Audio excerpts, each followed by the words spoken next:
यीशु तेरा नाम है कितना सुंदर, यीशु तेरा नाम है कितना पावन। तेरा नाम सुंदर है यीशु, तेरा नाम पावन है यीशु, तेरे नाम में शिफा है, चंगाई है, जीवन है। आज मिलकर के तेरी आराधना करते हैं प्रभु, तू योग्य है हमारी आराधना के।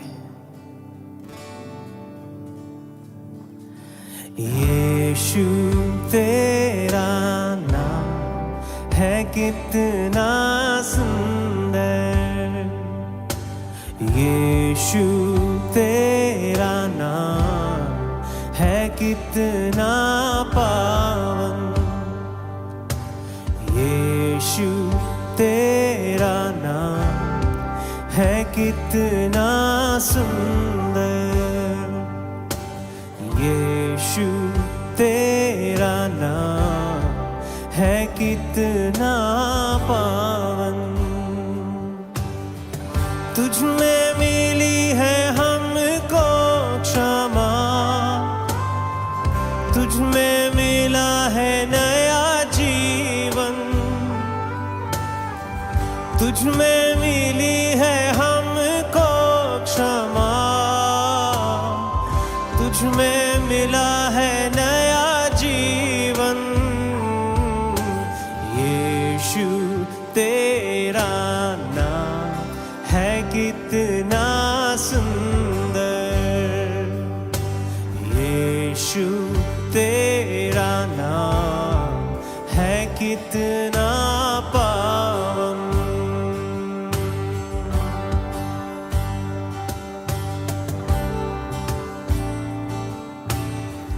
तुझ में मिली है हमको शिफा, तुझ में हुए हैं हम पावन, ओ तुझ में मिली है हमको शिफा,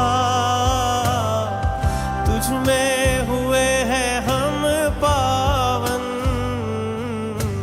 यीशु तेरा नाम है कितना सुंदर, यीशु तेरा नाम है कितना पावन, यीशु यीशु तेरा नाम है कितना सुंदर,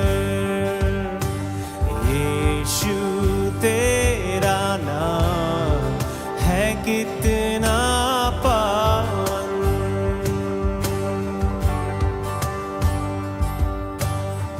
तुझ में मिली है हमको कृपा, तुझ में मिला है अनंत जीवन, तुझ में मिली है हमको कृपा, तुझ में मिला है अनंत जीवन, हो तुझ में मिली है हमको कृपा, तुझ में मिला है अनंत जीवन, यीशु तेरा नाम है कितना सुंदर, यीशु तेरा नाम है कितना पावन, हो है कितना सुंदर, है कितना पावन, हो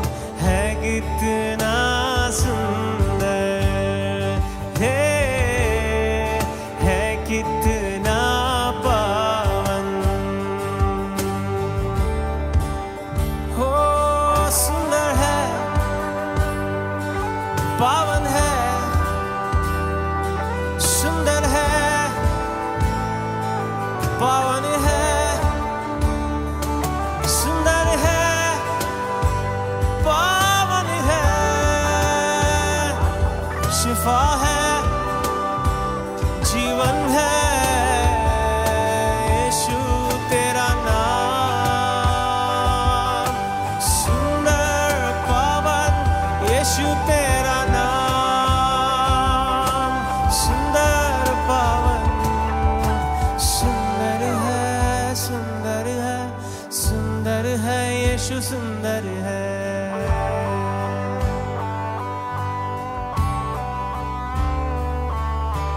पावन है, पावन है, पावन है, यीशु पावन है।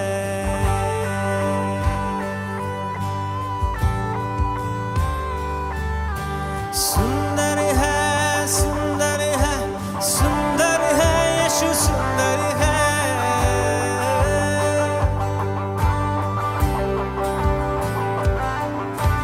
पावन है, पावन है, पावन है, यीशु पावन है। सुंदर है, सुंदर है, सुंदर है, यीशु सुंदर है।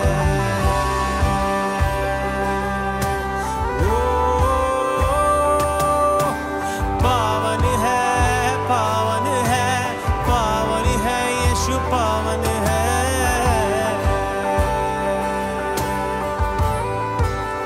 ओ सुंदर है, ओ पावन है, पावन है, तेरा नाम सुंदर है, पावन है। यीशु तेरा नाम है कितना सुंदर, यीशु तेरा नाम है कितना पावन, हो है कितना सुंदर, हो कितना पावन।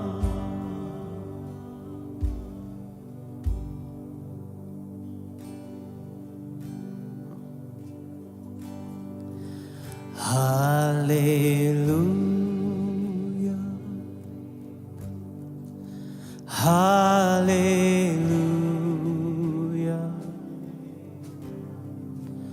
hallelujah,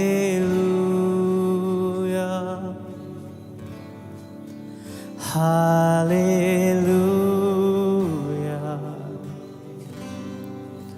hallelujah. Hallelujah,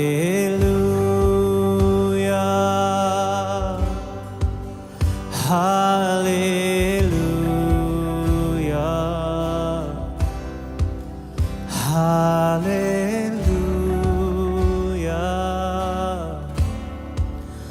hallelujah।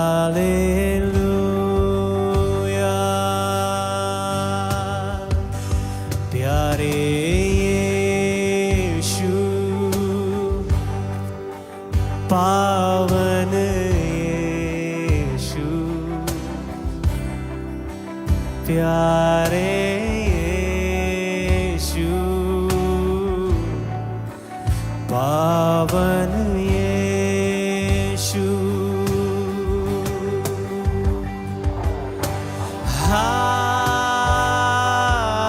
Hallelujah,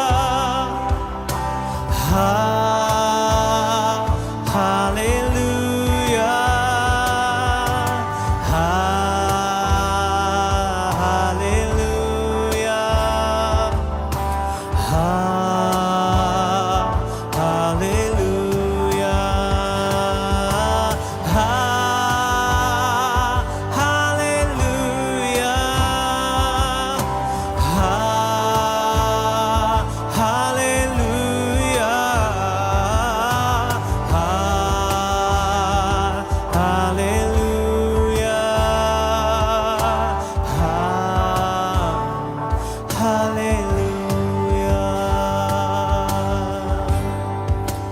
प्यारे पिता,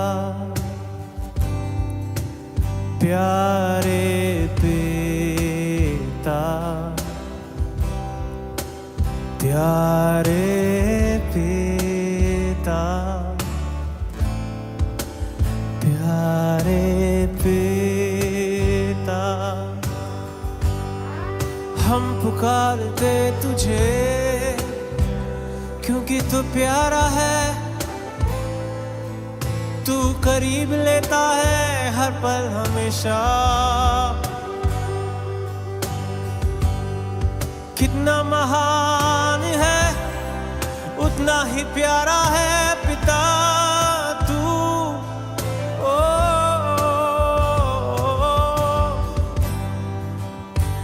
हाँ, प्यारे पिता, प्यारे पिता, प्यारे पिता, प्यारे पिता।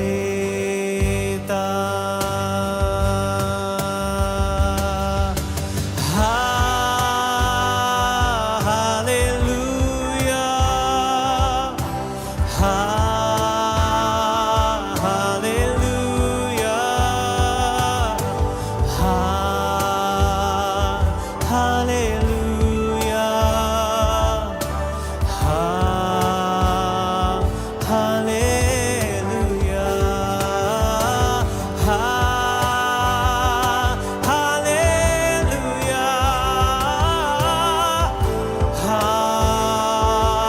हालेलुया, हालेलुया,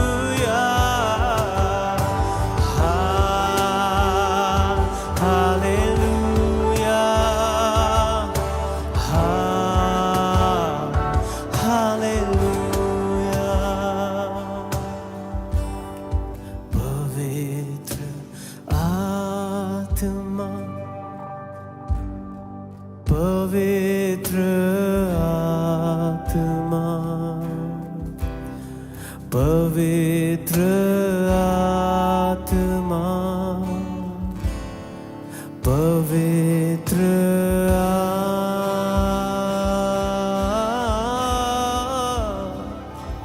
हो।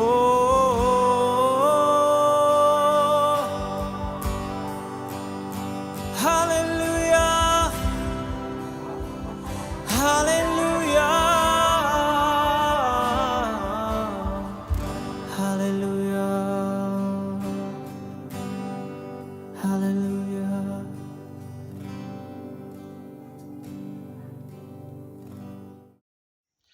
Good evening. પ્રભુ ઈસુના પ્રેમી અને મધુર નામમાં તમારા બધાનો આ ઓનલાઈન બાઇબલ સ્ટડીમાં આવકાર કરું છું અને સાંજની સલામ પાઠવું છું. આવો વાલાઓ, સાથે મળીને આપણે ઈશ્વરના વચનો શીખીશું અને ઈશ્વરની સંગત માણીશું. આ તક બદલ ગુજરાત ડાયોસીસ, બિશપ સાહેબ, આખી ટેકનિકલ ટીમનો હું આભાર માનું છું કે મને આ તક આપવામાં આવી. આવો અત્યારે પ્રભુના વચનો વાંચીશું અને પછી આપણે તેના પર થોડો સમય મનન કરીશું. આજનો જે શાસ્ત્ર ભાગ છે તે જૂના કરારમાં બીજા રાજાઓનું પુસ્તક 5મો અધ્યાય અને તેના 1 થી 19 વચનો લેવામાં આવ્યા છે. રાજાઓનું બીજું પુસ્તક બીજો રાજાઓ 5મો અધ્યાય અને તેના 1 થી 19 વચનો. બહુ ફેમસ વાર્તા આપણે બધા જાણીએ છીએ. નામાન કોઢિયાની અને એલિસા પ્રબોધકની વાર્તા આવે છે.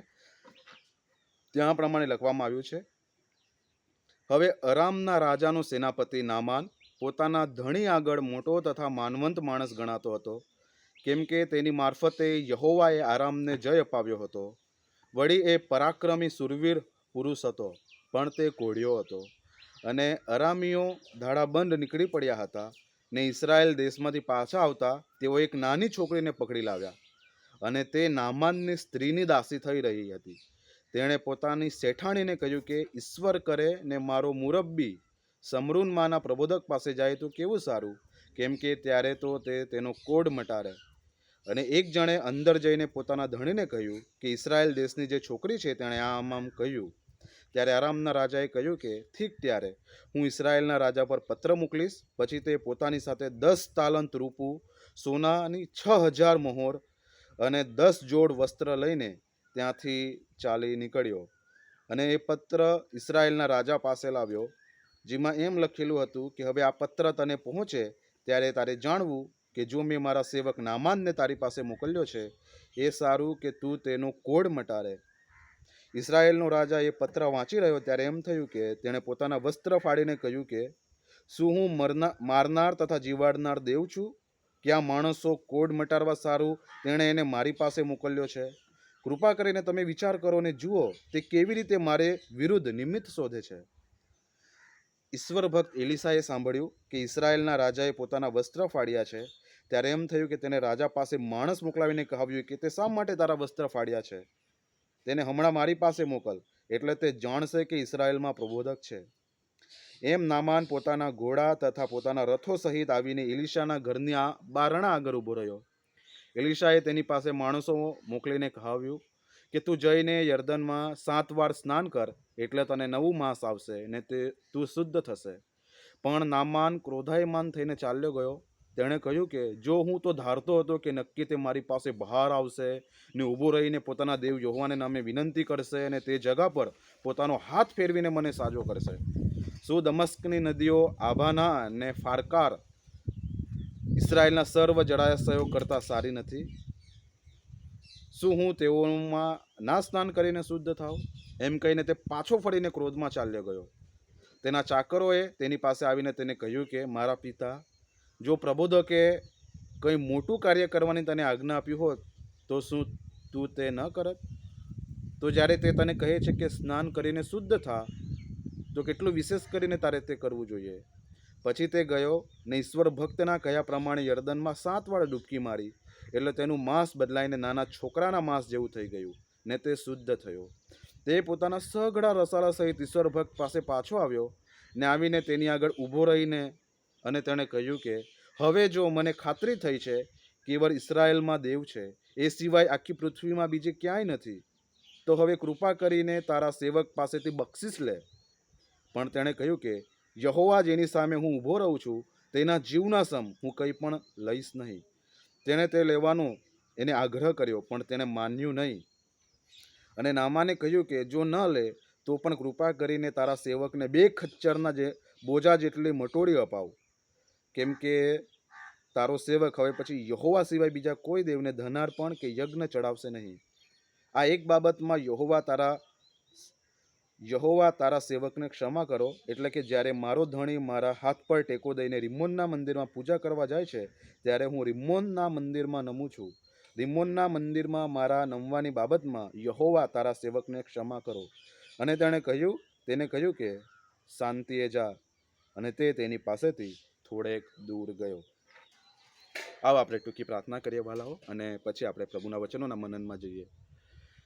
પરમ કૃપાળુ પરમેશ્વર પિતા, કે જે આજે પણ સર્વોચ્ચ સ્થાને ઉચ્ચ તથા ઉન્નત રાજ્યાસન પર બિરાજેલા છે, કે તે આજે પણ સૃષ્ટિનું બ્રહ્માંડનું સંચાલન કરી રહ્યા છે.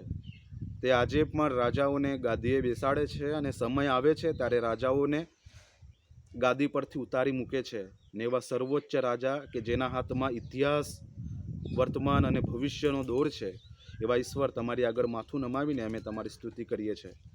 પિતા, થોડો સમય તમારા વચનોની આસપાસ અમે વિતાવીએ, ત્યારે તમારો પવિત્ર આત્મા અમદોરકને દોરવણી આપે, તમારામાં અમને શાંતિ મળે. બાપ, આશરો મળે એવી કૃપા તમે અમારા પર થવા દેજો. તમારા પવિત્ર આત્માનું ભરપૂરીપણું અમ દરેકને આપો. પિતા, સાંભળનાર દરેકને તમે આ વચનો થકી તમે આશીર્વાદ આપજો, એવી અમે પ્રાર્થના કરીએ છીએ. માન, મહિમા, ગૌરવ તમને આપતા પ્રાર્થના પ્રભુ ઈસુના નામમાં માંગીએ છીએ. આમેન. આમેન. ફરીવાર પ્રભુ ઈસુના નામમાં તમારા બધાનો આવકાર કરું છું. CNI ખાબજી મંડાળા ચર્ચ વતી પણ તમારો બધાનો આભાર માનું છું, અને મને વિડીયો શૂટિંગમાં મદદ કરનાર જુવાન આદિત્ય રજવાડીનો પણ હું આભાર માનું છું. આ સમયે વાલાઓ, અત્યારે આપણે જે સમયોમાંથી પસાર થઈ રહ્યા છે, ઇલેક્શનના રિઝલ્ટનો સમય, આપણે ઘણા બધા આપણા દેશમાં મોટાભાગે રાહ જોઈ રહ્યા છે આપણે. અને ઘણી બધી વાર ખ્રિસ્તી મંડળીને એવી રીતે પણ પ્રાર્થના આપણે કરતા જોયા છે કે હવે અત્યારે આપણે બધાએ ભેગા થવું પડશે, પ્રાર્થના કરવી પડશે. આ સરકાર ના આવી જોઈએ, તે સરકાર ના આવી જોઈએ, આ સરકાર આવશે કે પેલી સરકાર આવશે ત્યારે આવા કાયદા બનશે, તેવા કાયદા બનશે, સતાવણી એ આવશે. પણ આવી પ્રાર્થના કરનાર ઘણી બધી વાર એ ભૂલી જાય છે કે સર્વોચ્ચ રાજા કોણ છે. બાઇબલમાં વારંવાર એનું ઉદાહરણ આપવામાં આવ્યું છે. ઈશ્વરે સાબિત કરી બતાવ્યું છે કે સર્વોચ્ચ રાજા એ યહોવા છે, એ ક્યારેય કાબુ ગુમાવતા નથી. દાનિયેલના પુસ્તકમાં એવું લખ્યું છે કે યહોવા રાજાને ગાદીએ બેસાડે છે અને રાજાને એ પદભ્રષ્ટ કરે છે. મહાન એવા સૈન્યો, મહાન એવા રાજ્યો આ દુનિયામાં રાજ કરી ગયા. તમે મિસરની વાત કરો, તમે આશુરની વાત કરો, બાબેલની વાત કરો, મિસર, તમે ગ્રીક સામ્રાજ્યની વાત કરો, રોમન સામ્રાજ્યની વાત કરો, તુર્કની વાત કરો, ઇંગ્લેન્ડ અને અમેરિકા, કોઈ પણ મહાસત્તાઓ આવી છે અને મહાસત્તાઓને ઈશ્વર એમના સમયે ઉથલાવી પાડે છે. પણ યહોવા એ સનાતન રાજા છે અને તેના આપણે બાળકો છીએ. ત્યારે આવી બધી ઘણી બધી વાર આપણને બીક લાગે એવી પરિસ્થિતિમાં એક વિશ્વાસી તરીકે, એક જીવતા ઈશ્વરના બાળક તરીકે આપણો કેવો એટીટ્યૂડ હોવો જોઈએ, કેવું વલણ હોવું જોઈએ, કેવી વિચારધારા હોવી જોઈએ, તેનું સુંદર શિક્ષણ આપણને બીજા રાજા 5મા અધ્યાયમાં આપણને જોવા મળે છે. બહુ ફેમસ વાર્તા આપણે જોઈ છે, બીજો રાજા 5મો અધ્યાય, અને એ નામાનની વાર્તા આવે છે. આપણે નાનપણથી એ શીખ્યા છે, સન્ડે સ્કૂલના સમયથી જ આ વાર્તાઓ આપણે મોટાભાગે શીખ્યા હોય છે. એલિસા કી નામાનને બાત માનકર યર્દન નદી મેં ડૂબકી લગાવી, એ ગીત પણ બહુ ફેમસ આપણે નાનપણથી ગાતા આવ્યા છે. એટલે આ શાસ્ત્રભાગ આપણે ઘણા બધા પરિચિત છે.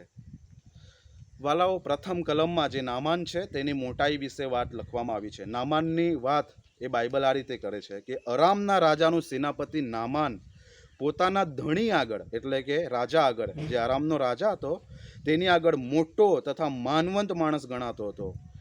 ને પછી લખ્યું છે કેમ કે તેની મારફતે યહોવાએ આરામને જય અપાવ્યો હતો.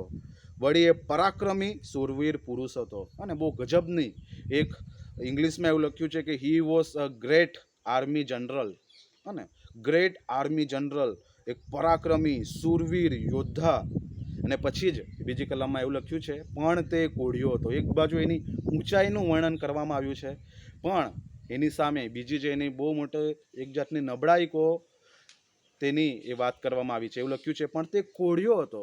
વાલાઓ, આજનો કોડ અને એ સમયનો કોડમાં બહુ ફેર આપણે જોઈ શકીએ છીએ. ત્યારે કોડની એ કોઈ દવા નહોતી, અને જ્યારે કોઈને કોડ હોય ત્યારે બહુ ચેપી રોગ હોય, અને જ્યારે કોઈને પણ કોડ થઈ જાય ત્યારે ઇઝરાયલમાં અને આસપાસમાં એવી હતી કે ઈશ્વરે તેને શિક્ષા કરી છે, અથવા ઈશ્વરે પોતાની કૃપા તેની પાસેથી લઈ લીધી નથી, એની એ સાબિતી આપે.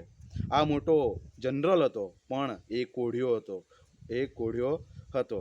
અને આપણે જોઈ શકીએ કે આર્મી એ મહાસત્તા, અને મહાસત્તા એટલે બહુ મોટી વાલાઓ સત્તા કહેવાય. જે આસુર, અરામ અને જે સિરિયાનો જે ભાગ છે, તુર્કને આખો એ રાજ્ય હતું, એ મહાસત્તા અત્યારે બની રહ્યું છે.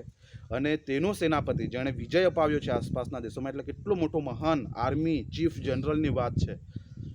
એટલે બહુ બધું તેણે કરાવ્યું હશે, દવા દારૂ કરાવ્યો હશે, ઘણી બધી જગ્યાએ તે ગયો હશે, પણ તેનો કોડ એ મટ્યો નથી, એનો કોડ મટ્યો નથી. અને પછી બીજી કલમમાં એવી નોંધ લખવામાં આવી છે, બીજું એક પાત્ર આપણને જોવા મળે છે. ત્યારે એવું લખ્યું છે કે અરામીઓના ઢાળા બંધ નીકળી પડ્યા હતા, અને ઇસરાયેલ દેશમાંથી પાછા આવતા એક નાની છોકરીને પકડી લાવ્યા હતા, અને તે નામાનના સ્ત્રીની દાસી થઈ રહી હતી. અને આ રાજ્ય મહાસત્તા હતું, આસપાસના દેશોમાં તેની પકડ હતી, અને લૂંટફાટ કરવા જતાં તેઓ ઇસરાયેલમાંથી એક નાની છોકરીને પકડી લાવ્યા હતા. અને એવું લખ્યું છે કે તે આ આરામના પત્નીની એ દાસી હતી. અને વાલાઓ, અહીંયા એ નાની છોકરીનું બહુ ગજબનું વર્ણન બાઇબલમાં જોવા મળે છે. એ નાની છોકરીએ પોતાના મુરબ્બીને એ પીડાયેલો જોયો છે. વાલાઓ, આ નાની છોકરીની સાથે કદાચ રાજા આ જે નામાન છે એ બહુ સારો વ્યવહાર કરતો હોવો જોઈએ, એટલા માટે જ અહીંયા સારી એવી નોંધ એ આપી છે. એ છોકરી કેટલા માનતી કહે છે કે મારો મુરબ્બી સમરૂનના પ્રબોધક પાસે જાય તો કેવું સારું, કેમ કે ત્યારે તો તેનો કોડ મટાડે. એક ગુલામ છોકરી જેની કોઈ હેસિયત ના હોય, તે પોતાની શેઠાણીને કહે છે, કેમ કે એને ખબર હશે કે શેઠાણી અને જે નામાન છે તેને બધા જ પ્રયત્નો કર્યા હશે, પણ તેને સાજાપણું મળ્યું નથી. વાલાઓ, ત્યારે એ છોકરી કહે છે કે અમારા દેશમાં, હું જ્યાં દેઉં છું ઇઝરાયલમાં, ત્યાં એક પ્રબોધક તેની પાસે જાય તો કેવું સારું. અને વાલો, અહીંયા કેટલું ગજબની કહેવાય કે ગુલામ છોકરીની વાતનું પણ માન આ નામાન એ રાખે છે. કદાચ રાજા પાસે ગયો હશે તો આપણે વિચારી શકીએ કે આસપાસના જે તેનું મંત્રીમંડળ હશે કે ઘરના બીજા લોકો હશે તે કદાચ મજાક પણ ઉડાવતા હોય કે આ કેવો માણસ છે કે આ ગુલામ છોકરીની વાત માને છે. એ ગુલામ છોકરીની વાત માને છે ને એની વાત માનીને કે ઇઝરાયલ જવાની વાત કરે છે. પણ રાજા એને પત્ર લખી આપે છે, કેમ કે રાજાનો પણ એ માનીતો એ સેનાપતિ હતો, કેમ કે એની મારફતે એ વિજય અપાવ્યો હતો. ચાલો, અહીંયા બીજી એક ધ્યાન દોરવા જેવી બાબત છે કે છોકરીને અહીંયા કદાચ પ્રબોધકનું નામ પણ ખબર નથી. એવું કહે છે કે સમરૂનમાં એક પ્રબોધક છે, પણ એને જે એ જાણતી હતી તે એ સેનાપતિ નહોતો જાણતો, એ રાજા પણ નહોતો જાણતો. એને એક સિક્રેટ ખબર હતી એ છોકરીને કે ના, અમારો જીવતો દેવ છે, તેનો એક ઈશ્વર ભક્ત છે, તે તેનું એ મટાડશે. આ નાની અમથી વાત, કદાચ આપણને નાની અમથી વાત લાગે, પણ એ આખા નામાનને એ જીવન એ અનંતકાળ એ બદલી નાખતું આપણે જોઈ શકીએ છીએ. અને વાલાઓ, સુવાર્તા પણ આવી જ છે. આપણને લાગે કે આટલી નાની વાત બીજાને કહેવામાંથી શું થાય, પણ વાલો, એક સુવાર્તા, એક પ્રભુ ઈસુ ખ્રિસ્તને જ્યારે આપણે કોઈકની સાથે પ્રભુ ઈસુ ખ્રિસ્ત વિશે કહીએ છીએ, ત્યારે આપણે વિચારી પણ નથી શકતા કે તેની અસર એ કેટલી બધી ગહેરી થઈ શકે છે. તો વાલાઓ, જ્યારે આપણને તક મળે ત્યારે પ્રભુ ઈસુ ખ્રિસ્ત વિશે પણ આપણને તક મળે ત્યારે જણાવીએ. આ એ છોકરી પરથી આપણને જોવા મળે છે એક મિશનરી, અને એક મિશનરી વાર્તા, એક મિશનરી હૃદય આપણને જોવા મળે છે. એક છોકરીની એક નાની અમથી વાત એ સેનાપતિનું એ જીવન એ બચાવે છે. અને પછી વાલાઓ, વાત આગળ વધે છે ને આપણે જાણીએ છીએ એ સમયમાં જે રાજાઓ હતા તે બીજા રાજાને પત્ર લખીને મોકલે, ને એ જ રીતે ઇઝરાયેલના રાજાની પાસે જે અરામનો રાજા છે તે પત્ર લખાઈને મોકલે છે કે મારો સેનાપતિ આવે છે અને કહે છે કે તારો જે પ્રબોધક છે તેના કરીને ત્યાં આગળ તું પ્રાર્થના કરાવ. એવું કહે છે કે હું મોકલું. 5મી કલમમાં લખ્યું છે, 6ઠ્ઠી કલમમાં, અને તેણે કહ્યું એ પત્ર ઇસ્રાયેલના રાજા પાસે લાવ્યો ત્યારે જેમાં લખેલું હતું કે હવે આ પત્ર તને પહોંચે ત્યારે તારે જાણવું કે મેં મારા સેવક નામાનને તારી પાસે મોકલ્યો છે. એ સારું કે તું તેનો કોડ મટાડે. અને રાજાની પાસે મોકલે છે. વાલાઓ, રાજાની પાસે એટલા માટે મોકલે છે કેમ કે આપણે જોઈએ ને તો જે પ્રબોધકો બાઇબલમાં જે આપણને જોવા મળે છે, તેમનું મોટા ભાગનું જે ભરણ પોષણ હતા ને તે રાજાઓ કરતા હતા. રાજાઓ તેમને ભરણ પોષણ કરતા હતા. એટલે ઘણા બધા જે પ્રબોધકો હતા તે રાજાને મન ફાવે, રાજાને અનુકૂળ આવે તેવી એ પ્રબોધવાણી એ કરતા આપણે જોઈ શકીએ છીએ. એટલા માટે જ આમોસને એ રાજા એ ઠપકો આપે છે ને કહે છે કે અહીંથી જતો રહે, યહુદામાંથી જતો રહે, તું ઇઝરાયલમાં જા અને ત્યાં તું પ્રબોધવાણી કરજે ને ત્યાં તું રોટલી ખાજે, તારા રાજા પાસે જતો રહે. હા ને, કેમ કે આમોસને પણ એ રાજા તરફથી રાજાનો જાણે કે રાજા એને પૂરું પાડતો હોય એ રીતે આમોસને કહેવામાં આવે છે. એ જ રીતે આ જે રાજા છે તે પણ એવું જ સમજે છે કે કદાચ જે ઇઝરાયલમાં પ્રબોધક છે તેને પણ આ રાજા જ પોષતો હશે, પણ આ પ્રબોધક એવો નથી. આ પ્રબોધકને એ રાજા, ઇઝરાયલનો રાજા પોષણ કરતો નથી. આ પ્રબોધકનું પોષણ એ સર્વોચ્ચ રાજા યહોવા એનું પોષણ કરે છે.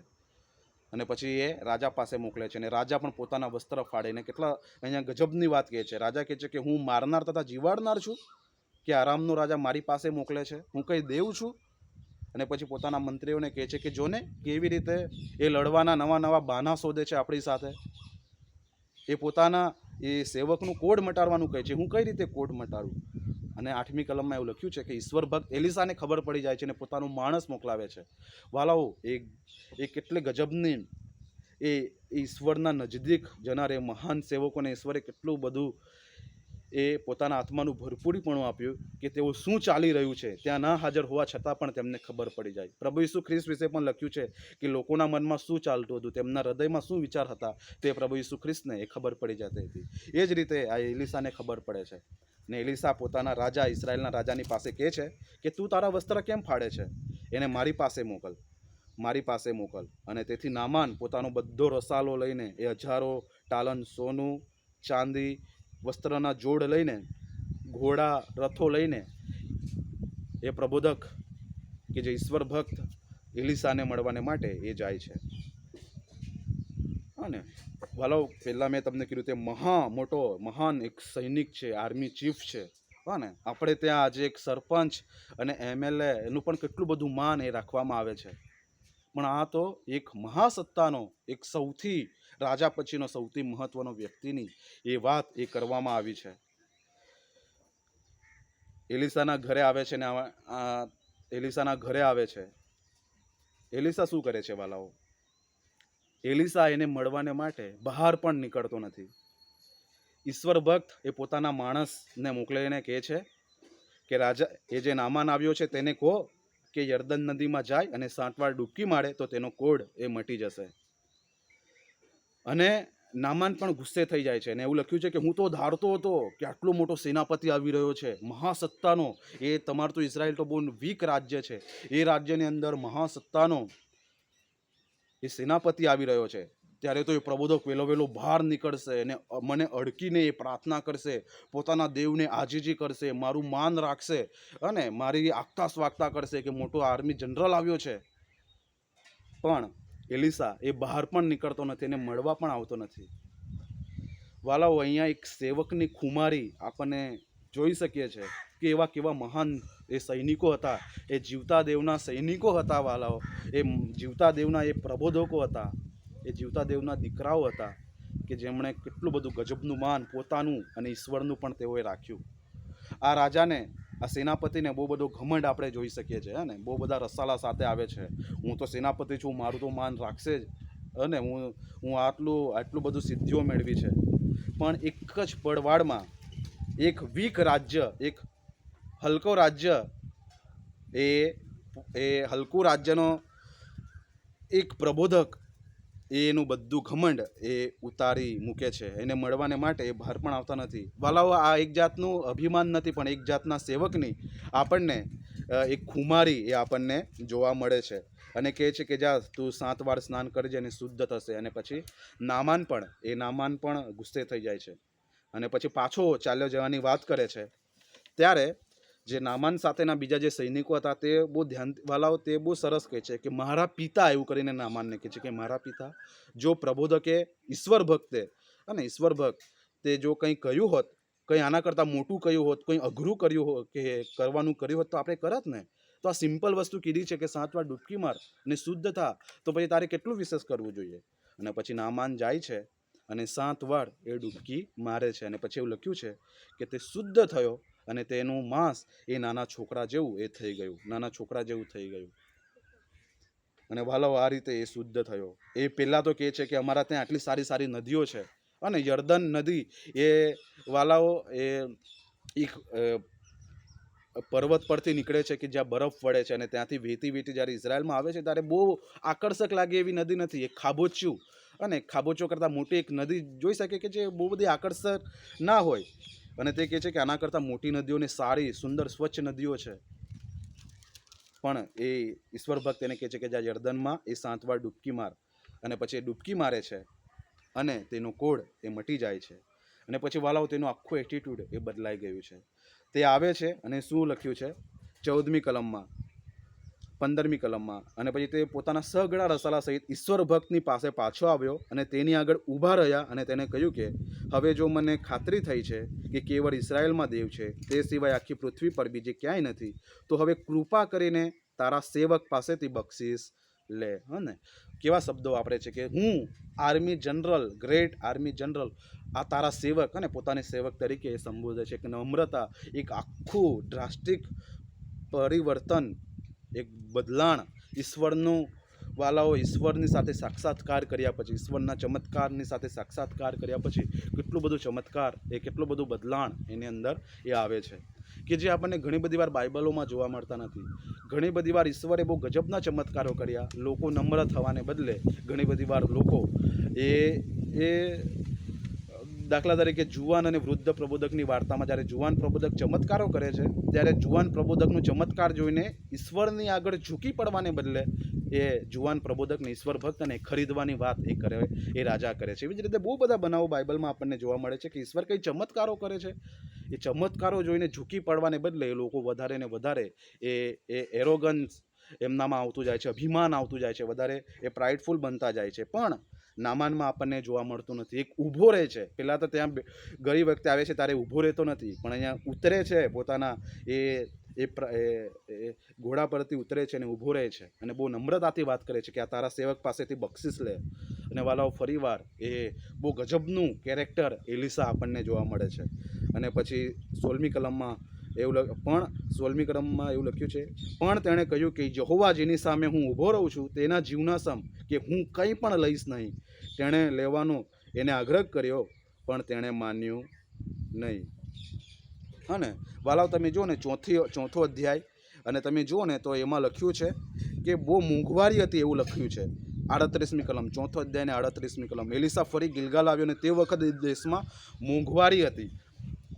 આવા સમયમાં એક આર્મી જનરલ એ 1000 ટાલન્ટ સોનું, રૂપું, વસ્ત્રોની જોડ લઈને આવે છે પણ એલિસા એ ચોખ્ખી ના પાડી દે છે કે મને તારામાંથી કશું જોઈતું નથી. વાલાઓ, આવું જ આપણે ઇબ્રાહિમના જીવનમાં જોવા મળે છે 14મા અધ્યાયમાં, કે જ્યારે પાંચ રાજાઓ ભેગા થઈને, ઘણા બધા રાજાઓ ભેગા થઈને યુદ્ધ કરે છે અને એ સદોમ અને ગમોરા અને એ જે રાજ્યો છે એના પર અગ્નિ વરસાવ્યા પહેલાં એ યુદ્ધમાં ઉતરે છે. અને ત્યારે ઇબ્રાહિમનો જે ભત્રીજો છે લોત, તેને પણ અને તેનો સામાન લૂંટીને જતા રહે છે. ત્યારે ઇબ્રાહિમ એ ત્યાં પોતાના સૈનિકોને, પોતાને એવું લખ્યું છે કે 300 કરતાં વધારે ચાકરોને લઈને જાય છે અને એ બીજા રાજાઓને પણ બચાવે છે અને પોતાના ભત્રીજાને પણ એ છોડવે છે. અને ત્યારે જે રાજા છે સદોમનો ને રાજા છે, આપણને જોવા મળે છે, તે કહે છે કે માણસો સિવાય તું બધું લઈ જા, આ તે અમને બચાવ્યા છે ને, તું આ બધું એ વસ્તુ તું લઈ જા. અને ત્યારે ઇબ્રાહિમ શું કહે છે કે હું એક ચંપલની વાદરી પણ લેવાનો નથી, અને હું જે યહોવાની આગળ, આકાશ તથા પૃથ્વીના બનાવનાર યહોવાની આગળ ઊભો છું તેના સમ કે હું કશું પણ લેવાનો નથી, એક ચંપલની વાદરી પણ લેવાનો નથી. અને પછી બહુ ગજબનું ઇબ્રાહિમ બોલે છે, રખેને તું એવું કહે કે સદોમનો રાજાના કારણે હું એ માલદાર થયો. રખીને તું એવું કે સદોમના રાજાને કારણે માલદાર થયો. આ સદોમના રાજાના કારણે પહોંચ્યો નથી, આ જીવતા યહોવાના કારણે હું પહોંચ્યો છું. ને એવું જ આપણને એ એલિસાના જીવનમાં પણ આપણને જોવા મળે છે કે એવું લખ્યું છે. અને તેણે કહ્યું કે યહોવા જેની એલિસા પણ આવું જ કહે છે કે યહોવા જેની સામે હું ઊભો રહું છું તેના જીવના સમ કે હું કંઈ પણ લઈશ નહીં. અને તેણે તેને આગ્રહ કર્યો પણ તેણે તેનું માન્યું નહીં. અને પછી નામાનની વાર્તા આગળ વધે છે અને કહે છે કે તું ન લે, ભલે આ ભેટ ના સ્વીકારે તો પણ 2 ખચ્ચર જેટલી માટી મને લઈ જવા દે, ઇસરાયેલની માટી લઈ જવા દે, કે જેથી હું ત્યાં યહોવાને માટે વેદી બાંધું અને ત્યાં જ હું અર્પણ ચડાવીશ. અને કેટલી સારી સાક્ષી આપે છે. હા, પહેલાં આપણે જોઈએ છે કે ઇઝરાયલમાં પ્રબોધક છે એવું એને કહેવામાં આવ્યું હતું, પણ જતી વખતે એવું કહે છે કે હવે હું જાણું છું કે કેવળ ઇસરાયેલમાં દેવ છે. એ પ્રબોધક એવો શબ્દ હવે પ્રબોધકની વાત નથી કરતો, પણ એ ઈશ્વરને જોઈ છે પ્રબોધક થકી. અને કહે છે કે હવે હું જાણું છું કે આખી પૃથ્વીમાં એ ઇસરાયેલ સિવાય બીજે ક્યાંય દેવ નથી. અને પછી લખે છે કે યહોવા મને આ બાબતમાં માફ કરે કે જ્યારે મારો રાજા એ રિમ્મોનના મંદિરમાં અર્પણ ચડાવવાને માટે જાય છે ત્યારે મારા પર ટેકો લમીને મારા પર ટેકો લઈને ઘૂંટણે નમે છે, એટલે મારે પણ નમવું પડે છે. એટલે આ બાબતમાં યહોવા મને ક્ષમા કરે. અને એલિસા તેને હા ના કશું કહેતો નથી, પણ એવું કહે છે કે જા, શાંતિએ જા. ને વાલાઓ, આ એક ગજબના એક સેવકની વાર્તા, એ એલિસાની વાર્તા એ આપણને જોવા મળે છે કે ભલે ગુલામ જેવી પરિસ્થિતિ એ ઇઝરાયેલમાં એ હતી, પણ વાલાઓ, એ મહાસત્તાના રાજાઓ પણ એ ઝૂકીને એ આવે છે. કેમ કે માણસ જાત તરીકે ભલે આપણે ચક્રવર્તી રાજા હોઈએ કે મહા મોટું પરાક્રમી એ આપણું રાજ હોય, પણ ઈશ્વરના રાજની આગળ એ કશું ટકતું નથી. વાલાઓ, અમુક એવી બાબતો હોય કે આખી દુનિયાનો રાજા હોય પણ એ પોતાનો એક દિવસ પણ એ વધારી શકે નહીં. જો ઈશ્વરે એનો જીવ આજે લેવાનું નક્કી કર્યું હોય તો બધું જ પોતાનું લગાડી દઈને પણ એક દિવસ તો શું, એક પળ પણ એ પોતાના માટે વધારી શકે નહીં. ઈશ્વર ચાહે ત્યારે એ માણસ પાસેથી જીવ લઈ લેવાનો એ ઈશ્વરને અધિકાર છે. કેટલા બધા મહાન રાજાઓને એ ઈશ્વરે પથ્થરી વશ એ કરી નાખ્યા. જ્યારે ઈશ્વરની આગળ તેઓ બંધ કરે છે, જ્યારે પોતાને જે ભગવાન માનવા લાગે છે, ત્યારે ઈશ્વર ઘણી બધી વાર શિક્ષા કરતા આપણને જોવા મળે છે. પણ વાલાઓ, એ ઈશ્વર એ આપણો પિતા છે. અને ઘણી બધી વાર આપણે ઈશ્વરનું ઘણી બધી વાર અપમાન કરીએ છીએ, છતાં પણ એ આપણને તરછોડી દેતા નથી. પણ આ વાર્તામાં આપણને જોવા મળે છે વાલાઓ કે યહોવા એ સર્વોચ્ચ રાજા છે. જેઓ યહોવા પર આધાર રાખે છે તેઓ શરમાશે નહીં. વાલાઓ, આપણી પૃથ્વીની અંદર ગમે તે થાય, એ ઇલેક્શનનું વાતાવરણ હોય, એ મહામારીઓનો સમય હોય, કુદરતી એ આફતોનો સમય હોય, ત્યારે પણ ઈશ્વરની અંદર આપણને શાંતિ મળે. અને ત્યારે જ મળશે જ્યારે આપણને ઈશ્વરની સાચી સમજણ હશે કે યહોવા કોણ છે. વાલાઓ, પ્રભુ આપણને મદદ કરે. આ સેવકોને ખબર હતી કે યહોવા કોણ છે, એટલા માટે આ જે મોટા માણસો હતા તેમનાથી એઓ પ્રભાવિત થતા નહોતા, એમની જાહો જલાલી જોઈને પ્રભાવિત થતા નહોતા. એલિસા એને મળવા પણ ગયો નહીં બહાર કે જા ડૂબકી લગાવી લે. એક એ સેવકો તરીકેની આપણી પણ એક ખુમારી હોવી જોઈએ કે સર્વોચ્ચ યહોવાની સિવાય એ આપણું માથું એ બીજાની આગળ ના નમે. વાલાઓ, આપણી પણ પરિસ્થિતિ મોંઘવારી છે. જેમ એલિસાના સમયમાં ચોખ્ખે શબ્દ લખ્યો છે કે મોંઘવારી છે. એ ત્યારે દુકાળ પડ્યો હતો, આજે પણ એવા દુકાળ જેવા પરિસ્થિતિ છે. આપણે અત્યારે જ એ મહામારીમાંથી નીકળ્યા ને ઘણી બધી અચોક્કસતાઓ છે. પણ વાલાઓ, બાઇબલ સાક્ષી આપે છે અચોક્કસતાઓની મધ્યે પણ યહોવાએ એ કાબુ ગુમાવી દીધું નથી. યહોવા આજે પણ રાજા છે. તે રાજાઓને ગાદીએ બેસાડે છે, રાજાઓને પદભ્રષ્ટ કરે છે, ત્યારે વાલાઓ યહોવામાં આપણને શાંતિ મળે. આવો આપણે નમીએ અને પ્રાર્થના કરીએ. પરમ કૃપાળુ પરમેશ્વર પિતા, તમારા વચનોને માટે અમે તમારી સ્તુતિ કરીએ છીએ. પિતા, અમારી આસપાસની પરિસ્થિતિ ગમે તેવી હોય, અમારી પૃથ્વી પરની પરિસ્થિતિ ગમે તેવી હોય, અમારું કદાચ દેવું વધી ગયું હોય, પરમેશ્વર પિતા, જે રીતે અમે ઈચ્છા રાખીએ છીએ તે રીતે અમારું જીવન ચાલી રહ્યું ના હોય, અમારી આસપાસ પરમેશ્વર પિતા સતત આફતો અમારી ઉપર આવતી હોય, પણ પિતા ત્યારે પણ અમે વિશ્વાસ રાખીએ કે યહોવાના નિયંત્રણ હેઠળ જ બધું છે. અમારી બીમારીઓમાં પિતા અમે વધારે તમને મજબૂત પકડી રાખીએ, અમારી કમી ઘટીઓમાં પિતા અમે તમને મજબૂતાઈથી પકડી રાખીએ એવી કૃપા તમે થવા દેજો. એલિસાના જીવનને માટે આભાર માનીએ છીએ, ઈશ્વર ભક્તના માટે પિતા અમે એલિસાને માટે આભાર માનીએ છીએ, એ નાની દીકરીને માટે આભાર માનીએ છીએ, નામાનને માટે આભાર માનીએ છીએ. પિતા અમે ચમત્કારો જોઈને પિતા અમે વધારે નમ્ર બનીએ, તમારી સેવા વધારે જનૂનથી કરીએ એવી કૃપા તમે થવા દેજો. અને ફરીવાર પિતા, જ્યારે બીક લાગે એવી પરિસ્થિતિ અમારી આગળ ઊભી થાય, ભવિષ્ય ધૂંધળું લાગે, ત્યારે પિતા તમારામાં અમને શાંતિ મળે. તમારા પર અઢેલવાને માટે મદદ કરજો, કેમ કે જેઓ યહોવા પર આધાર રાખે છે તેઓ શરમાશે નહીં. પિતા, એ સાચી સમજણ તમે અમને સતત જીવનભર આપતા જજો એવી અમે પ્રાર્થના કરીએ છીએ. પિતા, જેમ એલિસાને માટે કહેવામાં આવ્યું હતું કે ઇઝરાયલમાં જા અને ત્યાં પ્રબોધક છે, તેમ પિતા અમારા માટે પણ કહેવામાં આવે કે ગુજરાત ડાયોસિસની અંદર જાઓ, સેનાઈની અંદર આ લોકોની પાસે જાઓ કે ઈશ્વર ભક્ત છે, તેઓ પ્રાર્થના કરાવશે ને તમે એ બંધનમાંથી છૂટા થશો. પિતા, અમને પણ એ એલિસા જેવું પરમેશ્વર પિતા તમારા પ્રત્યેનું પિતા એ પ્રેમ તમે અમને આપજો, તમારી સાથેની સંગતની ગંભીરતા તમે અમને સમજાવજો એવી અમે પ્રાર્થના કરીએ છીએ. યહોવામાં પિતા અમને આનંદ મળે, યહોવામાં અમને શાંતિ મળે એવી કૃપા અમારા પર કરજો. માન મહિમા ગૌરવ તમને આપતા પ્રાર્થના પ્રભુ ઈસુ ખ્રિસ્તના નામમાં માંગીએ છીએ. આમેન.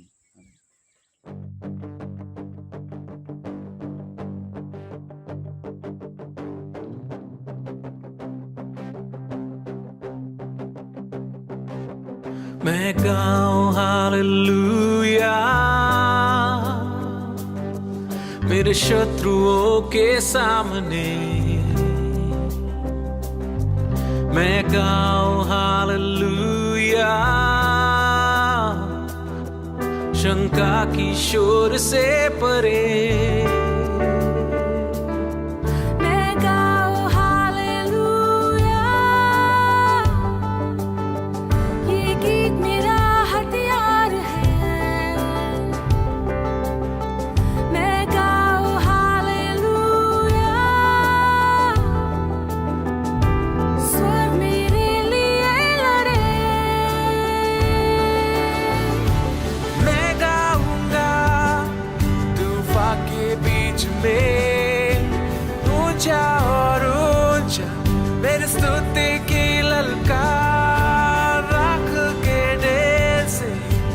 आशा उभरे मृत्यु तुहारे, मेरा राजा जीवित है.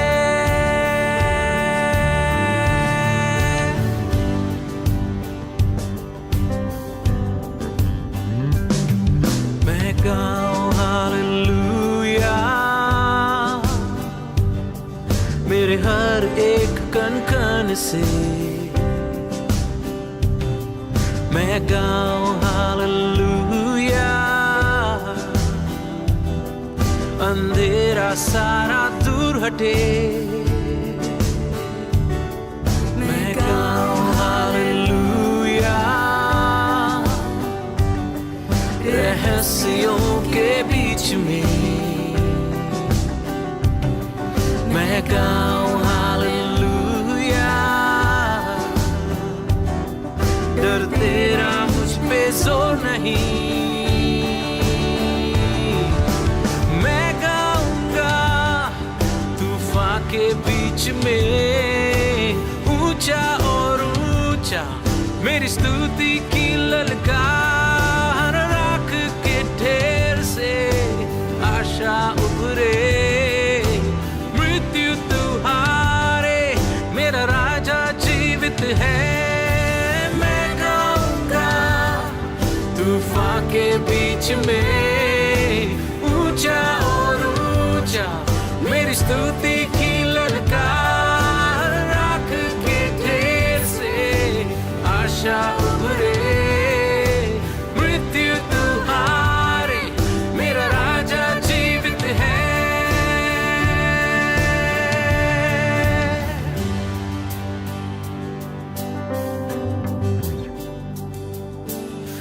ऊंचा उठाए, जय गीत गाए, ऊंचा उठाए, जय गीत गाए, ऊंचा उठाए, शत्रुओं के सामने जय गीत गाए, शंखा के शोर से परे ऊंचा उठाए, मेरा हथियार है, जय गीत गाए, स्वर्ग मेरे लिए लड़े, ऊंचा उठाए,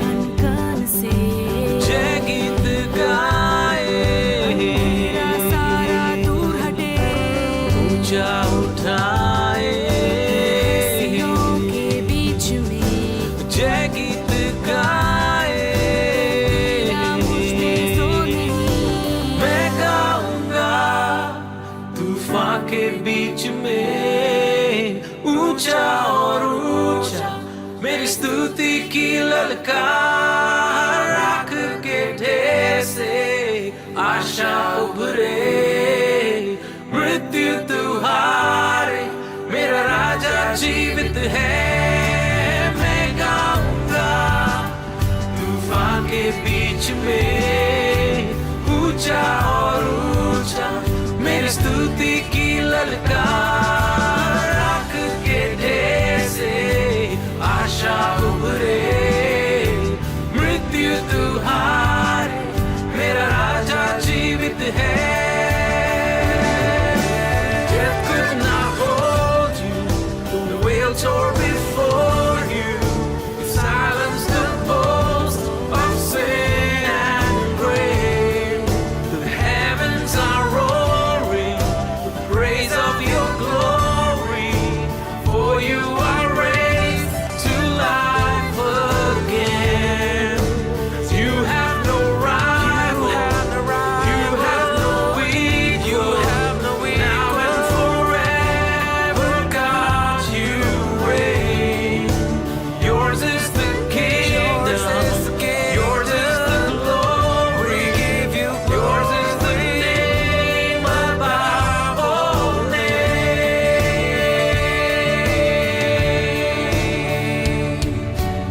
ऊंचा उठाए, हाँ प्रभु, हम आपके नाम को ऊंचे उठाते हैं, वो नाम जो सब नामों के ऊपर है। आपने मृत्यु पर जयवंत होकर उसके डंक को हमेशा के लिए तोड़ दिया। प्रभु, स्वर्ग के नीचे और पृथ्वी के ऊपर केवल एक ही नाम दिया गया है, जिस नाम से मुर्दे जी उठते हैं, सूखी हड्डियों में जान भर जाती है, राख की जैसी अवस्था में भी अपरंपार आशा को भरता है। प्रभु, अपने शत्रुओं के सामने, हमारी परिस्थितियों के बीच में, हर शक और सवालों के ऊपर हम आपके नाम को ऊंचा उठाएंगे, क्योंकि सारी स्वर्गीय सेना हमारे लिए लड़ती है और हम जानते हैं कि जो हमारे अंदर है वो उससे बढ़कर है जो इस संसार में है, क्योंकि इन सब बातों में उसके द्वारा जिसने हमसे प्रेम किया हम जयवंत से बढ़कर हैं। यीशु मसीह के नाम से आमीन।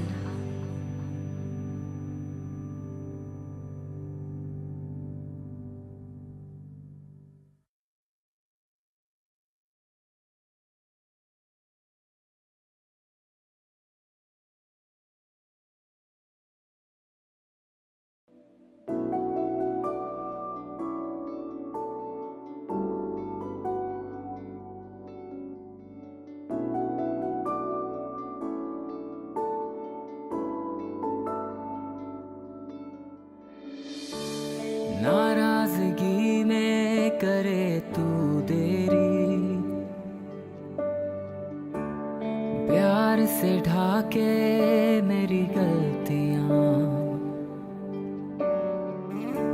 रखे मुझको अपने पंखों तले,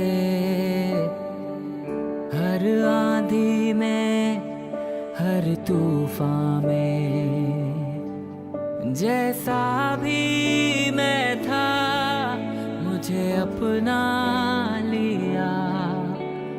तू ही है मेरा सहायक पिता। तेरी दया कभी कम ना होगी, तेरी दया कभी कम ना होगी, तेरी दया कभी कम ना होगी, तेरी दया कम ना होगी।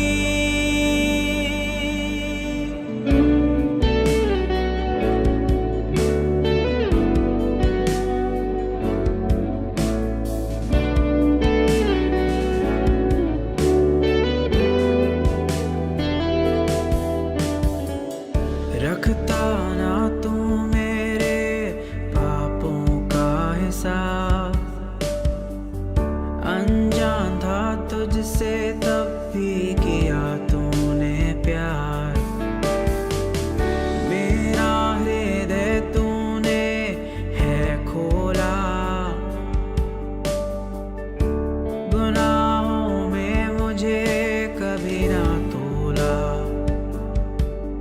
जैसा भी मैं था मुझे अपना लिया, तू ही है मेरा सहारा।